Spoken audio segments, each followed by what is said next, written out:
और चलिए अब खबरों में आगे बढ़ते हैं और एसआई पेपर लीक कांड से जुड़ी एक बड़ी खबर सामने आ रही है, जहां पर जैसलमेर में एसओजी की बड़ी कार्रवाई। एसडीएम को हिरासत में लिया गया है। फतेहगढ़ एसडीएम हनुमान राम को एसओजी टीम ने डिटेन कर लिया है। एसओजी की टीम एसडीएम हनुमान राम को लेकर के अब जयपुर मुख्यालय पहुंच रही है। वहीं आप सूत्रों के मुताबिक एसडीएम ने नरपत सिंह की जगह परीक्षा दी थी और मामला सब इंस्पेक्टर भर्ती परीक्षा से जुड़ा बताया जा रहा है। श्रीकांत व्यास हमारे संवाददाता जुड़ गए हैं ज्यादा जानकारी के साथ। श्रीकांत, क्या जानकारी मिल रही है अभी? जी, मैं आपको बता दूं कि एसआई भर्ती परीक्षा को लेकर एसओजी लगातार कार्रवाई कर रही है। 3 दिन पहले जोधपुर रेंज पुलिस की साइक्लोन टीम ने कार्रवाई करते हुए एक पति और पत्नी नरपत और इंद्री जो है वो गिरफ्तार किया था। उससे पूछताछ चल रही थी एसओजी द्वारा और उसी पूछताछ में आया कि नरपत जो है उसकी जगह पर डमी कैंडिडेट के रूप में एसडीएम हनुमान आराम जो है उन्होंने जो है वो एग्जाम दिया था। इस तरह की जो है वो सूचना बना रही है। हालांकि आधिकारिक रूप से कोई बयान अभी तक एसओजी द्वारा या पुलिस द्वारा सामने नहीं आया है। बुधवार को आज जो है अल सुबह उन्हें जयपुर ले जाया गया। मंगलवार रात से एसओजी टीम ने दबिश दी थी, जिसके बाद एसओजी मुख्यालय में उनसे पूछताछ की जाएगी। बताया जा रहा है कि एसडीएम जो है तो उन्होंने जो है वो एसआई भर्ती में एक डमी कैंडिडेट के रूप में एग्जाम दिया और ये तमाम पूछताछ में बातें सामने आई। अब आगे की कार्रवाई क्या होगी, कैसे होगी, ये अभी तक जो है स्पष्ट नहीं हो पाया। हालांकि एसडीएम का इस तरह से डमी कैंडिडेट बैठना और उन्हें इस तरह से एसओजी की गिरफ्तारी कहीं ना कहीं एक बड़ा सवाल खड़ा करती कि किस बड़े लेवल के अधिकारी जो है वो इस एसआई भर्ती पेपर लीक मामले में जुड़े हुए, क्योंकि जालोर में भी एसडीएम रहे हैं। जालोर से ही कई लोगों की गिरफ्तारी भी हुई है। तो कहीं ना कहीं बड़े सवाल जो है वो खड़े होते हैं। जी ठीक है, बहुत शुक्रिया श्रीकांत व्यास इस पर जानकारी देने के लिए। वह जोधपुर ग्रामीण पुलिस के एक एएसआई और हेड कांस्टेबल ने मिलकर 43 किलो डोडा पोस्ट खुर्द-बुर्द करते हुए उसकी जगह अरंडी का कचरा रख दिया और इसका खुलासा उस समय हुआ जब पुलिस लाइन में बरामद मादक पदार्थों को नष्ट करने के लिए कार्रवाई की गई।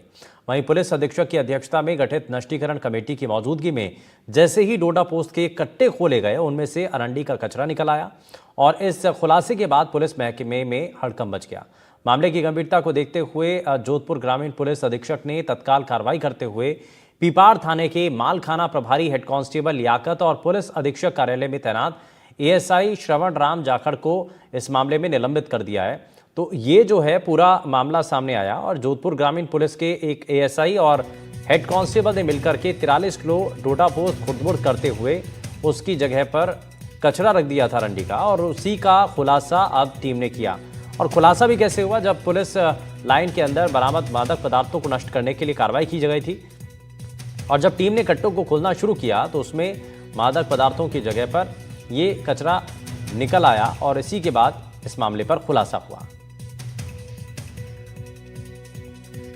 तो जोधपुर से खबर है, जहां डोडा पोस्ट को नष्ट करके उसकी जगह पर कचरा रख दिया गया था और एएसआई और हेड कांस्टेबल इस मामले को लेकर के फिलहाल सस्पेंड कर दिए गए। डोडा पोस्ट की जगह पर कचरा रखा हुआ था और डोडा पोस्ट को नष्ट कर कचरा रखने का यह मामला सामने आया था। एएसआई और हेड कांस्टेबल इस मामले में सस्पेंड कर दिए गए हैं और इसमें क्योंकि जानकारी जब सामने आई और पुलिस ने जब ये जो मादक पदार्थों की तस्करी का जो सामान था उसको जब नष्ट करने के लिए उन्होंने जब शुरुआत की, तो जब कट्टे खोलने शुरू किए तो उसमें ये कचरा रखा हुआ था और इसको देख करके टीम हैरान रह गई। हालांकि इस मामले को लेकर के जब तह तक जाया गया तो उसके बाद ये कई चीज़ें सामने आई। इसमें ग्रामीण पुलिस अधीक्षक ने तत्काल कार्रवाई करते हुए पीपाड़ थाने के मालखाना प्रभारी हेड कांस्टेबल लियाकत और पुलिस अधीक्षक कार्यालय में तैनात एएसआई श्रवण राम जाखड़ को निलंबित कर दिया है।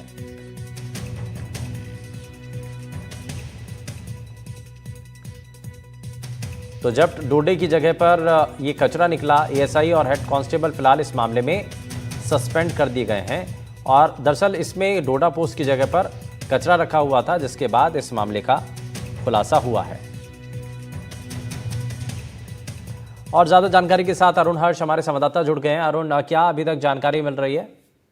देखिए, अगर बहुत बड़ा ये सवाल खड़ा होता है, जिस तरह से पुलिस के ऊपर जिनके ऊपर माल खाने का जिम्मा होता है, अगर वही इस तरह की हरकत करे तो इससे बुरी हरकत कर नहीं सकते हैं। जिस तरह से आप देखिए 43 किलो डोडा पोस्ट था, उसको खुर्द-बुर्द कर दिया। जब पिपाड़ से लेकर जोधपुर जब पहुंचे, जहां उनको माल को नष्ट करना था, एनडीपीएस का जो माल जलाया जाता है प्रशासनिक अधिकारियों के बीच में, और जब उसमें नष्टीकरण कमेटी की मौजूदगी में ये कट्टे खोले गए तो उसमें अरंडी का कचरा निकला। सबसे बड़ी बात ये अरंडी का कचरा निकला और उसके बाद में जो है इसकी पूरी जांच जो है डीवाईएसपी शंकर लाल को सौंपी गई और उसमें जांच करने पर पाया गया कि जो पीपाड़ थाने का हेड कांस्टेबल लियाकत और एसपी ऑफिस में कार्यरत एएसआई जो है इसमें शामिल है। और शामिल होने के साथ ही साथ उनकी जब श्रवण राम की भूमिका स्पष्ट होगी उसके बाद ग्रामीण एसपी जो है राममूर्ति जोशी ने इनको निलंबित कर दिया है। आप देखिए लगातार अगर इस तरह की जो घटनाएं आ रही, पिछले दिनों 11 पुलिस कर्मियों को सस्पेंड किया था अवैध बजरी खनन की सूचना लीक करने के मामले में, और ताजा मामला यह है जिसमें एएसआई और जो है हेड कांस्टेबल को सस्पेंड किया गया है।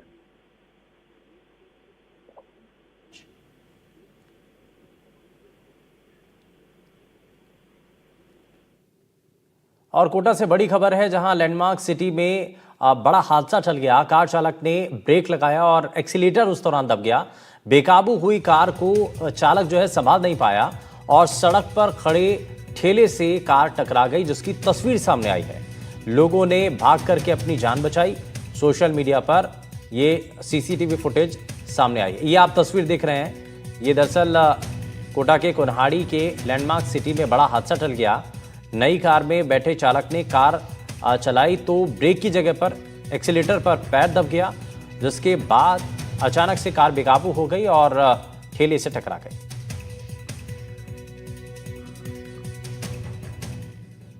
और बीकानेर से बड़ी खबर है, जहां विधायक बाबा बालकनाथ का बड़ा बयान सामने आया है और उन्होंने कहा है कि सबसे बड़ा भूमाफिया वक्फ बोर्ड था।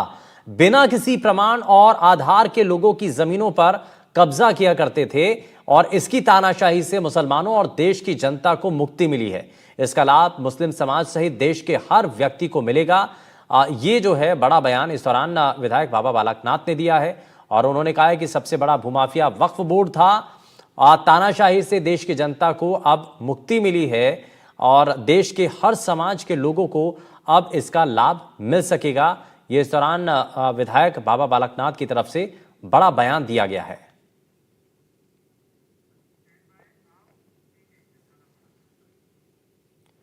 वहीं झालावाड़ में हवाई यात्रा का सपना अब साकार होने जा रहा है और कुलाना हवाई पट्टी से 12 अप्रैल को दोपहर 3 बजे पहली हवाई सेवा शुरू होगी और दिल्ली से आने वाले 16 सीटर डबल इंजन विमान के साथ इस सेवा का विधिवत उद्घाटन होगा। कुलाना एयरपोर्ट से 16 सीटर चार्टर प्लेन उड़ान भरेगा, जिसमें पहली यात्रा पूर्व मुख्यमंत्री और विधायक वसुंधरा राजे सिंधिया, सांसद दुष्यंत सिंह करेंगे। इसके बाद यहां लगातार प्लेन उतर सकेंगे और उड़ान भर पाएंगे। झालावाड़ कोलाना एयरपोर्ट पर 80 सीटर तक के वाहन उतारे जा सकते हैं। उसके लिए कोलाना एयरपोर्ट पूरी तरह से तैयार है, जिससे यहाँ पर 12 तारीख को पहला प्लेन उतारने की तैयारी चल रही है, जिससे कोलाना एयरपोर्ट से जयपुर माननीय पूर्व मुख्यमंत्री महोदय वसुंधरा राजे जी इससे कोलाना एयरपोर्ट से रवाना होंगे और उसके बाद यहाँ पर 80 सीटर वाहन तक कंटिन्यू उतारे जा सकते हैं।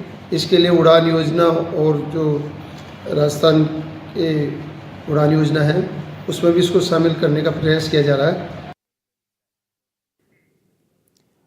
वहीं झुंझुनू की गुड़ागौड़जी में शराब ठेके को लेकर शुरू हुए विवाद में बदसलूकी और मारपीट का वीडियो वायरल होने के बाद पुलिस प्रशासन हरकत में आया। ठेके से शुरू हुआ विवाद कैसे मारपीट में बदल गया और क्यों एक पुलिसकर्मी पर मारपीट का आरोप लगा, इस रिपोर्ट में आप देखिए।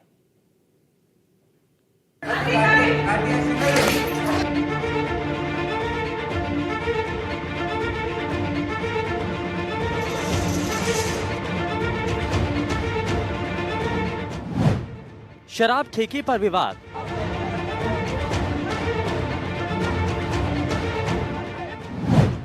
दो पक्षों में बढ़ा तनाव। विवाद के बाद हुआ एक्शन। झुंझुनू की गुड़ागौड़जी थाना इलाके के सोंथली गांव में एक शराब ठेके पर हुई मारपीट का वीडियो वायरल होने के बाद पुलिस प्रशासन और आबकारी विभाग एक्टिव हो गया है। जिस दुकान में ठेका खोला गया उस दुकान की जगह पर परिवार के बीच मालिकाना हक को लेकर पहले से विवाद चल रहा है और जब से ये ठेका खुला है तब से ये विवाद तनाव में बदल गया। जब एक बच्ची खेत में खाना देने जा रही थी तभी ठेके पर शराब पी रहे कुछ लोगों ने उसके साथ बदतमीजी की और जब इसकी शिकायत के लिए वो गई तो सेल्समैन और बाकी लोगों ने उसके साथ मारपीट की। वहीं जवाब में उसने भी मारपीट की।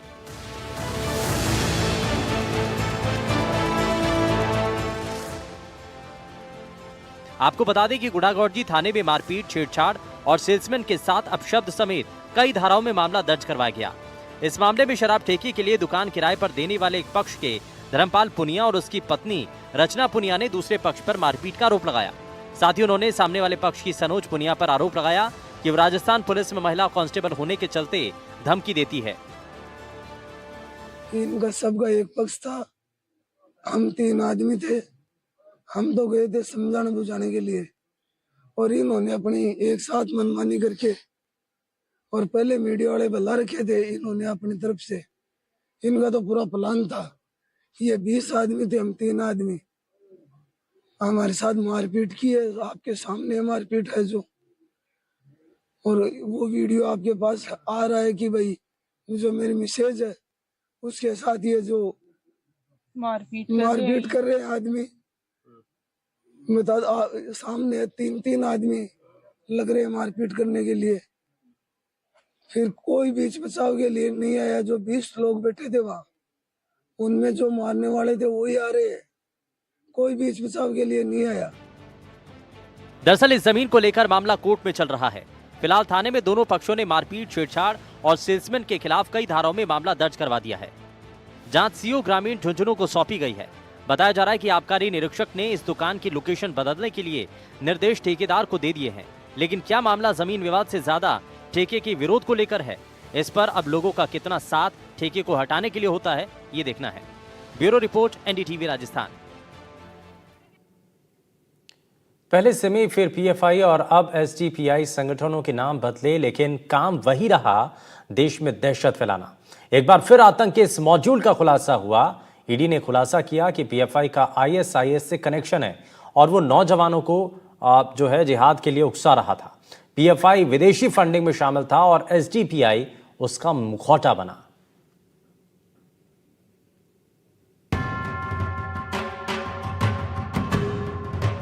खुली आतंक की लाल डायरी। ईडी का पीएफआई पर बड़ा खुलासा। युवाओं को दे रहा आतंक की ट्रेनिंग। केंद्रीय जांच एजेंसी ईडी ने प्रतिबंधित पॉपुलर फ्रंट ऑफ इंडिया पर बड़ा खुलासा किया है। पीएफआई का आतंकवादी संगठन इस्लामिक स्टेट के साथ कनेक्शन का खुलासा हुआ है। पीएफआई कैडर नौजवानों को रेडिकलाइज्ड कर आईएसआईएस में शामिल करवा रहा था और उन्हें जिहाद के लिए जान देने को उकसा रहा था। ईडी की जांच में ये पैसा चंदे और हवाला के जरिए भारत में पीएफआई से जुड़े लोगों तक पहुंचाया जा रहा था। ईडी जांच में ये भी सामने आया कि साल मई 2009 से मई 2022 तक पीएफआई के 29 अकाउंट में करीब 62 करोड़ रुपए जमा किए गए, जिनमें से 32.7 करोड़ कैश में जमा किया गया था। पीएफआई के खाड़ी देशों में हजारों एक्टिव मेंबर्स थे जो पीएफआई के लिए फंड इकट्ठा करते थे, जो देश में आतंकी गतिविधियों को अंजाम देने के लिए इस्तेमाल किया जाना था। जो देश में आतंकी गतिविधि नहीं होती, बल्कि पीएफआई देश में धार्मिक सौहार्द को तोड़कर हिंसा दंगों के लिए माहौल तैयार कर रहा था। ईडी की जांच में ये भी सामने आया कि पीएफआई पर प्रतिबंध लगने के बाद एसडीपीआई नाम से पॉलिटिकल विंग को एक्टिव किया गया। पीएफआई और एसडीपीआई गल्फ देशों से फंड इकट्ठा कर रहे थे। आईएफएफ, आईएसएफ नाम की 2 संस्थाओं वहां से हवाला के जरिए पैसा भेज रही थी। हैरानी की बात यह है कि एसडीपीआई में भी ज्यादातर मेंबर वही थे जो पीएफआई में भी थे। दरअसल एनआईए ने साल 2023 में राजस्थान, उत्तर प्रदेश सहित 15 राज्यों में पीएफआई के 93 ठिकानों पर दबिश दी थी, जहां कई संदिग्धों को गिरफ्तार किया गया था। साथ ही पीएफआई के जयपुर ऑफिस में एनआईए की टीम ने दबिश दी थी, जिसमें एसडीपीआई और पीएफआई का कनेक्शन खुलकर सामने आया था। यानी मतलब साफ है, एसडीपीआई कुछ और नहीं बल्कि पीएफआई का ही मुखौटा है, जिसकी और गहनता से जांच की जानी जरूरी है, ताकि देश में अशांति फैलाने वालों का सही तरीके से इलाज हो सके। Bureau report, NDTV Rajasthan.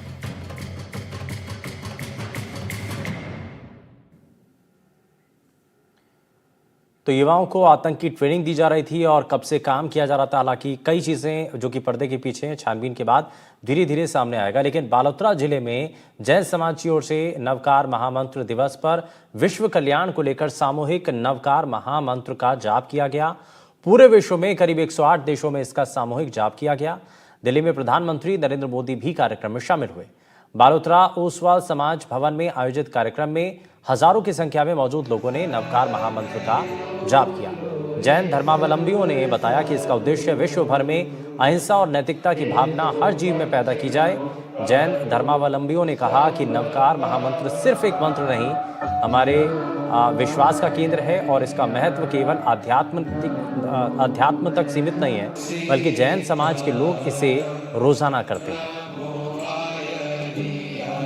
विश्व में नवकार महामंत्र दिवस जीतो द्वारा मनाया जा रहा है और एक समय में एक साथ में इस मंत्र का जाप हो रहा है। इससे पूरा एक सकारात्मक ऊर्जा प्रवाहित होगी और पूरे विश्व में एकता और शांति का एक संदेश जाएगा।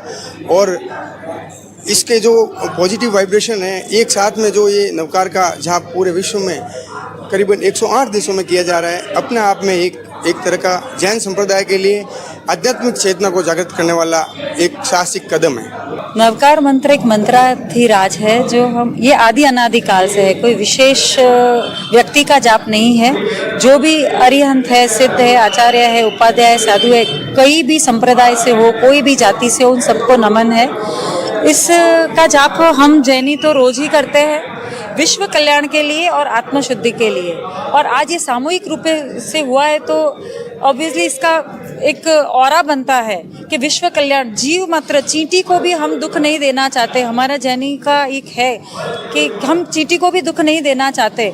तो ये विश्व कल्याण की भावना से हमने आज ये सामूहिक मंत्र किया और ये रोज हम जाप करते हैं कि सब हमारे साथ साथ सभी का मंगल हो। जैन समाज में नवकार महामंत्र का एक अद्भुत महत्व है और पूरे विश्व में विश्व शांति के निमित्त आज 9 तारीख को पूरे विश्व में नवकार दिवस के रूप में इसे मनाया जा रहा है और पूरे विश्व में शांति रहे, इसी उद्देश्य से हमने पूरे 108 देशों में नवकार मंत्र का आयोजन किया है। माननीय हमारे प्रधानमंत्री नरेंद्र जी मोदी ने भी आज इस नवकार मंत्र का जाप किया है और पूरे भारत के लगभग 600 शहरों में आज ये नवकार मंत्र का जाप हो रहा है। हमारा उद्देश्य यही है, 1 करोड़ से अधिक लोग आज नवकार महामंत्र का जाप करें। हमारा 1 करोड़ लोग 9 माला यानी 9 करोड़ जाप हो, जिससे पूरे विश्व में जो अभी अराजकता और जो हो रही है उसमें पूरी शांति बने, यही हमारा उद्देश्य है। नवकार मंत्र इसकी महिमा एकदम अपरंपार है। ये मंत्र 14 पूर्वों के महामंत्र में इसका सार होता है। नवकार मंत्र में सिद्धों को, आचार्यों को, उपाध्यायों को, लोक के सभी साधु साध्वियों को इसमें इसका नमस्कार किया जाता है। इस नवकार मंत्र एक शक्तिशाली मंत्र है। आप जहाँ कहीं पे भी हो, अगर आप कहीं पे भी फंसे हो या कहीं अड़चन में हो या मुसीबत में हो, तो इसका जाप कर लेने से आपका मतलब सब काम सिद्ध हो जाते हैं।